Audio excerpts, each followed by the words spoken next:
Daily. Taste the Daily.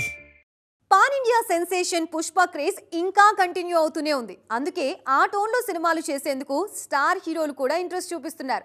తాజాగా ఓ మలయాళ star hero Pushpa లాంటి కథతో ఆడియన్స్ ముందుకి రాబోతున్నారు. ఇంతకీ ఎవరా హీరో, ఏంటా సినిమా, ఈ స్టోరీలో చూద్దాం.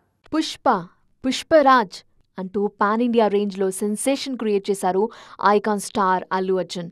ఇండియన్ సినిమా రికార్డులను తిరగరాసిన ఈ మూవీ తెలుగుతో పాటు అన్ని భాషల్లోనూ భారీ వసూళ్లు సాధించింది. బాహుబలి తరువాత ఆ సినిమాని ఇమిటేట్ చేయడానికి ప్రయత్నించినట్టే ఇప్పుడు పుష్పాని ఇమిటేట్ చేస్తూ సినిమాలొస్తున్నాయి. మాలీవుడ్ స్టార్ హీరో పృథ్వీరాజ్ సుకుమారన్ పుష్ప లాంటి క్యారెక్టర్లో కనిపించబోతున్నారు.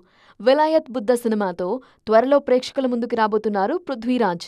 ఈ సినిమాలో గంధపు చెక్కల స్మగ్లర్ డబుల్ మోహనన్ పాత్రలో నటిస్తున్నారు. ఈ సినిమా పుష్ప కాన్సెప్ట్తో తెరకెక్కుతోందనే విషయాన్ని టీజర్లోనే క్లారిటీ ఇచ్చారు. నువ్వేమన్నా పుష్ప అనుకుంటున్నావా అంటే, అయ్యో కాదు, ఆయన ఇంటర్నేషనల్, నేను లోకల్ అంటూ ఆడియన్స్కి మరోసారి పుష్పరాజ్ని గుర్తు చేశారు. చిన్న సైజ్ వీరప్పన్ అంటూ కథ ఏంటి అన్నది ముందే రివీల్ చేసిన మేకర్స్ నవంబర్ 21న సినిమాని ప్రేక్షకుల ముందుకు తీసుకొచ్చేందుకు రెడీ అవుతున్నారు. మరి మన పుష్పరాజ్ రేంజ్లో మలయాళ పుష్ప కూడా బజ్ క్రియేట్ చేస్తారేమో చూడాలి.